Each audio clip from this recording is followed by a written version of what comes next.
अस्सलाम वालेकुम स्टूडेंट्स, मैं हूं मोहम्मद वसीम और आज हम स्टडी करेंगे Huygens principle chapter 15 class 12 new syllabus Punjab board physics. हम बेटा डेफिनेशन और पर्पस देख लेते हैं। Huygens principle stated by Dutch scientist Christiaan Huygens.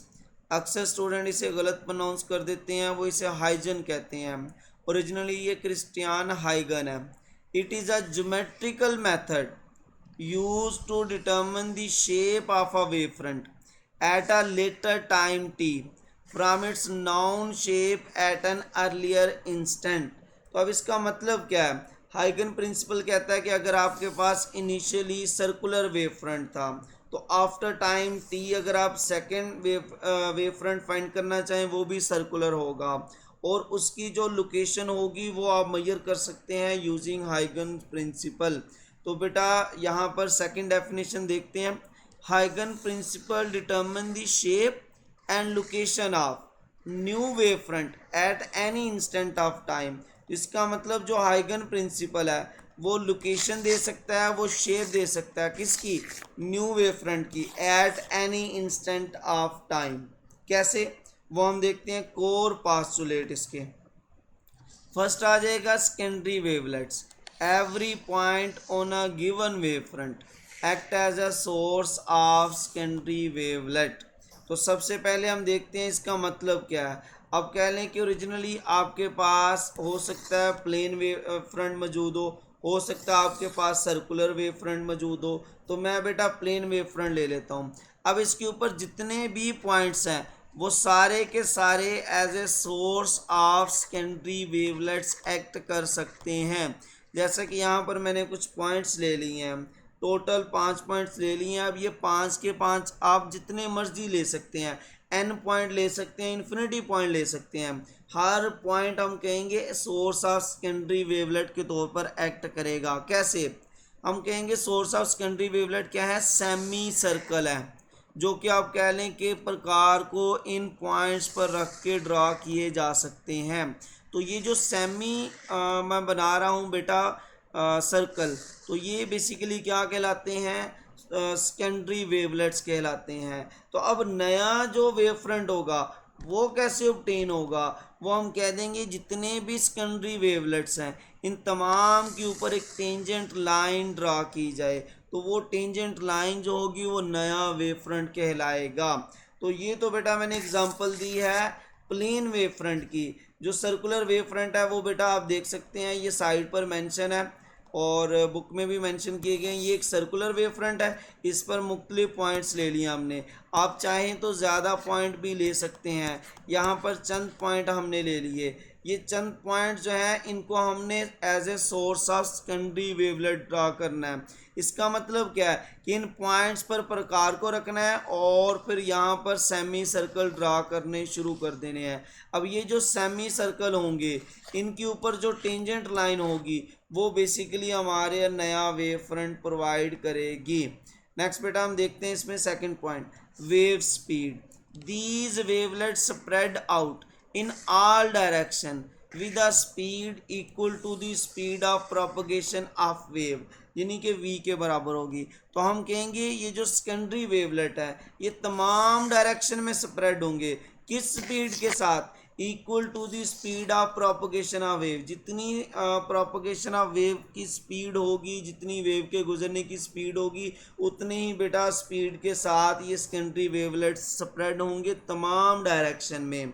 तो जैसे यहाँ पर आप देख सकते हैं बेटा, इसको अगर हम बनाना चाहें दूसरी साइड पर तो दूसरी साइड पर भी बना सकते हैं और तमाम साइड्स में ये सेमी सर्कल बनाने हैं जो आप कह लें कि जिनके ऊपर टेंजेंट जो है वो नया वेव फ्रंट देगा। अब नेक्स्ट आ जाएगा बेटा न्यू वेव फ्रंट या फिर tangent envelope. The new wave front at a later time T is formed by constructing a surface tangent to these secondary wavelets known as envelope of wavelets। तो हम कहेंगे कि ये जितने भी वेवलेट्स हैं इन तमाम के ऊपर हमने क्या ड्रा करना है? एक टेंजेंट ड्रा करना है, एक सरफेस बनानी है जो टेंजेंट सरफेस कहलाएगी। और आप कहेंगे वही क्या कहलाएगा? Envelope of wavelets. या फिर हम उसे कह देंगे न्यू वेव फ्रंट, वो अगला नया वेव फ्रंट कहलाएगा, या फिर वो इन्वेलप वेव फ्रंट भी कहलाएगा। नेक्स्ट बेटा यहाँ पर आप देख सकते हैं डायग्राम में ये सोर्स मौजूद है। अब सोर्स से तमाम डायरेक्शन में आप कह लें, फॉर एग्जांपल ये लाइट है, हो सकता है ये साउंड हो सकता है कोई और वेव हो, तो ये तमाम वेव्स के लिए हम कहेंगे कि कोई भी वेव फ्रंट आप ले लें। अब उस वेव फ्रंट के जितने भी पॉइंट्स होंगे वो सारे के सारे सोर्स ऑफ सेकेंडरी वेवलेट के तौर पर एक्ट करेंगे। और जब बेटा हम उनको सेमी सर्कल्स को ड्रा करेंगे, अब कहेंगे कि फिर उनके ऊपर जो टेंजेंट लाइन होगी, जो सरफेस टेंजेंट होगा, वो अब कह लें कि नया वेव फ्रंट कहलाएगा, या फिर हम उसको टेंजेंट इनवेलप भी कहते हैं, न्यू वेव फ्रंट को। नेक्स्ट बेटा आ जाएगा इसमें geometrical construction. Initial wavefront for an original wavefront AB moving outward with speed v. The distance traveled by wavelet is time vt. तो हम यहाँ पर देखेंगे बेटा कि जो इनिशियल वेव फ्रंट होगा, जो पहले वाला होगा, अब अगर आप डायग्राम में चेक करें तो ये जो ए बी लाइन दिखाई गई है, ये जो ए बी कर्व दिखाई गई है, ये बेसिकली आप कह सकते हैं पहले वाला वेव फ्रंट है। और बेटा इसके जितने भी पॉइंट्स हमने अपनी मर्जी होती है जितने मर्जी पॉइंट्स ले लें, हम 10-11 पॉइंट्स कंसिडर कर लेते हैं। अब बेटा उनके ऊपर हमने क्या करना है, सेमी सर्कल्स बनाने हैं। ये जो सेमी सर्कल्स हैं ये बेसिकली कहलाते हैं वेवलेट्स, सेकेंडरी वेवलेट्स। तो नेक्स्ट हम देखेंगे स्फेरिकल ट्रेसेस।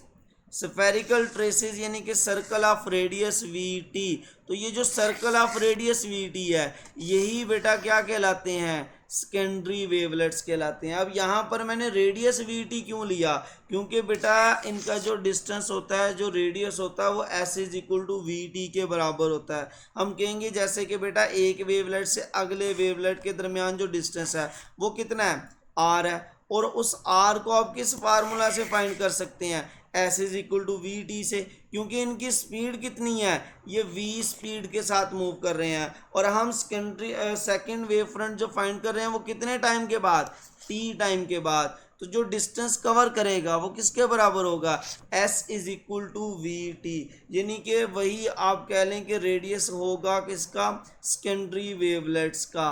तो यहाँ पर आप देख सकते हैं radius R is equal to V T, जो कि S is equal to V T फार्मूले से फाइंड आउट किया हमने। तो यहाँ पर हम कहेंगे स्फेरिकल वेवलेट्स यानी कि circle of radius V T are drawn centred along points on A B. तो ये सेंटर्ड क्यों लिया गया है, क्योंकि हमने प्रकार रखने के बाद ये आधे सर्कल बनाने हैं। प्रकार कहाँ पे रखनी है, सेंटर में, इन पॉइंट्स के ऊपर। तो नेक्स्ट बेटा देखिएगा यहाँ पर new wave front, the envelope curve C D tangent to these wavelets represents the new वेवलेंट।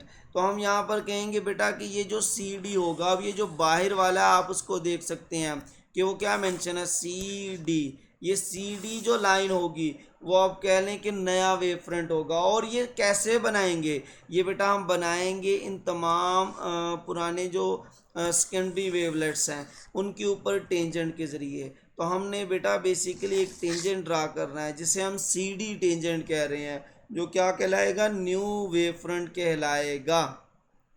अब बेटा ज़रूरी नहीं कि ये वेव फ्रंट सर्कुलर ही हो सकता है ये वेव फ्रंट प्लेन हो, जैसे यहाँ पर ये बेटा डायग्राम में शो किया गया ये प्लेन वेव फ्रंट है। तो ये बेटा प्लेन भी हो सकते हैं और सर्कुलर वेव फ्रंट भी हो सकते हैं। नेक्स्ट आ जाएगा बेटा इसमें theoretical comparison. Result obtained from Huygens principle can also be derived using Maxwell equations, but हाइगन principle is simple model and easier to use. तो हम कहेंगे बेटा जो मैक्सवेल इक्वेशन है वो भी नया वेव फ्रंट दे देती हैं, लेकिन जो हाइगन प्रिंसिपल है ये सिंपल है और इजी टू यूज़ है, इसलिए हम बेटा हाइगन प्रिंसिपल को प्रेफर करते हैं सेकेंडरी वेवलेट फाइंड करने के लिए। अगर हम बेटा लाइट के केस में देखें, इन केस ऑफ लाइट जो स्पीड है लाइट की वो किसके बराबर होती है, सी के, जो आप यूनिवर्सल कांस्टेंट कह लें। तो इन केस ऑफ लाइट जो रेडियस होगा किसका, आप कह सकते हैं कि इन सेकेंडरी वेवलेट्स का वो वी टी की बजाय क्या बन जाएगा, सी टी बन जाएगा, क्योंकि वी जो स्पीड है वो स्पीड ऑफ लाइट सी के साथ रिप्लेस हो जाएगी। तो जो रेडियस होगा R is equal to V T, वो basically R is equal to C T के बराबर आ जाएगा। नेक्स्ट बेटा हम इसमें इंपॉर्टेंट एमसीक्यूज देखते हैं। टोटल 20 एमसीक्यूज आप देखिएगा, इससे आपको जो है ना हेल्प हो जाएगी, पूरा टॉपिक आपके लिए आसान हो जाएगा। जितने मैक्सिमम पॉसिबल क्वेश्चन है वो मैंने यहाँ पर मेंशन कर दिए हैं। फर्स्ट आ जाएगा Huygens principle is fundamentally a dash method for determining wave propagation. It is a geometrical method for determining wave propagation. According to Huygens principle, every point on a primary wavefront act as a source of secondary wavelets. इनको हम secondary wavelets क्यों कहते हैं, क्योंकि ये बेटा बाद वाला वेव फ्रंट दे सकते हैं, इसलिए हम इन्हें सेकेंडरी वेवलेट से मुराद आधे सर्कल, सेमी सर्कल। नेक्स्ट बेटा हम इसमें देखते हैं question number 3। secondary wavelets travel in all direction with speed equal to the speed of propagation of wave.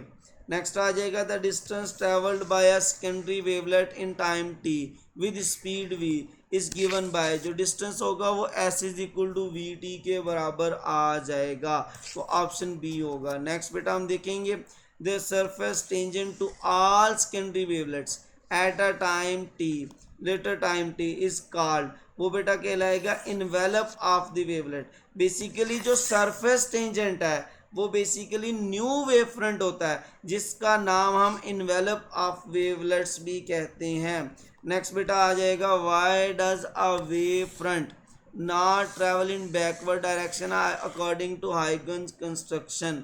तो हम कहते हैं कि जो सेकेंडरी वेवलेट है वो ज़ीरो एम्पलीट्यूड रखते हैं बैकवर्ड डायरेक्शन में, इसलिए वो बैकवर्ड ट्रैवल नहीं करते। नेक्स्ट आ जाएगा रिजल्ट ऑब्टेन्ड फ्रॉम हाइगन principle can also be independently deriving using. Maxwell equation के ज़रिए भी बेटा आप वो निकाल सकते हैं, लेकिन हाइगन प्रिंसिपल सिंपल जो है ना वो मेथड देता है, इसलिए हम प्रेफर करते हैं। What should we do secondary wavelets form in an isotropic medium. तो हम कहेंगे बेटा कि इसमें स्फेरिकल होंगे। हमेशा याद रखिएगा कि जितने भी वेवलेट्स हैं वो ऑलवेज स्फेरिकल होते हैं, जो कि प्रीवियस वेव फ्रंट के पॉइंट्स पर बनाए जाते हैं, तो जो इनके टेंजेंट होता है वो नया वेव फ्रंट होता है। नेक्स्ट बेटा या फिर उसे हम इन्वेलप ऑफ वेव फ्रंट भी कहते हैं। नेक्स्ट आ जाएगा हाइगन प्रिंसिपल क्या successfully explain which of the following phenomena. ये बेटा रिफ्लेक्शन को, डिफ्रैक्शन को, इंटरफेरेंस को, वेव फ्रंट प्रोपगेशन को, तमाम को एक्सप्लेन करता है। जैसे कि यहाँ पर रिफ्लेक्शन की एग्जांपल दी गई है, तो यहाँ पर क्या आ जाएगा, ऑल ऑफ दीज आ जाएगा। नेक्स्ट है बेटा इसमें if a point source of light is placed at the focus of convex lens the emerging wave front will be plane wave front. तो आप देख सकते हैं बेटा अगर फोकस पर रखा जाए किसी भी कन्वर्जिंग लेंस के बॉडी को, तो ये आगे जो सोर्स को, तो ये आगे जो प्रोड्यूस करेगा वो प्लेन वेव फ्रंट प्रोड्यूस करेगा। Who originally stated the geometrical principle of wave front propagation, Christian Huygens. Next बेटा आ जाएगा इसमें क्रिस्टियन हाइगन was a scientist from which country, Holland, यानी कि डच साइंटिस्ट था ये। नेक्स्ट आ जाएगा बेटा इन फिगर द इनिशियली या फिर primary wave front travelling outward from source S is designated S. जो बेटा प्राइमरी वेव फ्रंट था वो ए बी के साथ डिनोटेड था, और सेम फिगर में न्यू वेव फ्रंट किसके साथ डिनोट किया गया after time interval T. New wave front को बेटा सी डी यानी कि जो बाहर वाला उसके साथ डिनोट किया गया, जो कि टेंजेंट होगा सेकेंडरी वेवलेट्स पर। नेक्स्ट आ जाएगा line drawn perpendicular to wave front showing the direction of wave travel is, वो आप कह लें कि रे ऑफ लाइट। जो सोर्स से बाहर की तरफ एरोज हैं वो रे ऑफ लाइट कहलाते हैं। नेक्स्ट बेटा ये इंपॉर्टेंट एमसीक्यू है। A light wave travel in vacuum C is equal to 3 multiply by 10 की पावर 8 मीटर पर सेकेंड, ये स्पीड ऑफ लाइट है। What is the radius of secondary wavelet after nano 2 nano second, 2 multiply by 10 की power -9 second. तो 2 nano second के बाद बेटा हमने देखना है कि वो रेडियस कितना होगा। हम जानते हैं रेडियस को फाइंड किया जाता है आर इज इक्वल टू या S is equal to V T के फार्मूला से। अगर बेटा ये स्पीड ऑफ लाइट है तो फिर इसमें S is equal to C T आ जाएगा। सी की वैल्यू हमने पुट की 3 मल्टीप्लाई बाई 10 की पावर 8 और टाइम जो कि 2 multiply by 10 rays power -9 multiply किया तो ये 0.55 या फिर राउंड ऑफ करने के बाद 0.6 मीटर आ जाएगा। नेक्स्ट बेटा इसमें when a wave enters a rare medium where its speed increases the radius of secondary wavelet in time T will be. तो अब बेटा हमने देखना रेयर मीडियम कौन सा होता है, सॉफ्ट मीडियम होता है जिसमें स्पीड क्या हो जाती है, इंक्रीज हो जाती है। तो हम जानते हैं formula S is equal to V T. Speed increase होगी तो बेटा डिस्टेंस भी रेडियस भी इंक्रीज होगा। नेक्स्ट आ जाएगा बेटा which parameter of secondary wavelets remain unchanged when crossing into a different medium. Frequency जो है वो रेशो होती है वी ओवर लैम्डा की, वो कांस्टेंट रहती है जब आप मीडियम चेंज करते हैं। नेक्स्ट बेटा when a plane wave front reflects off a flat surface the envelope of reflecting secondary wavelets from will be. वो बेटा प्लेन वेव फ्रंट होंगे, आप कह लें कि रिफ्लेक्शन के बाद जैसा कि हमने लेंस के जरिए प्लेन वेव फ्रंट प्रोड्यूस किया, रिफ्लेक्शन के बाद जब वो आएगा तो बेटा अगर पहले प्लेन वेव फ्रंट था तो बाद में भी क्या होगा, प्लेन वेव फ्रंट आ जाएगा। नेक्स्ट बेटा लास्ट एमसीक्यू है इसमें, why is eigen models preferred over Maxwell equation in industry physical optics. तो उसकी रीज़न क्या बेटा कि हम कह सकते हैं हाइगन simple model is easier and more initiative to use. तो वो बेटा यूज़ करना आसान है। इसको लाइक शेयर और सब्सक्राइब कीजिएगा।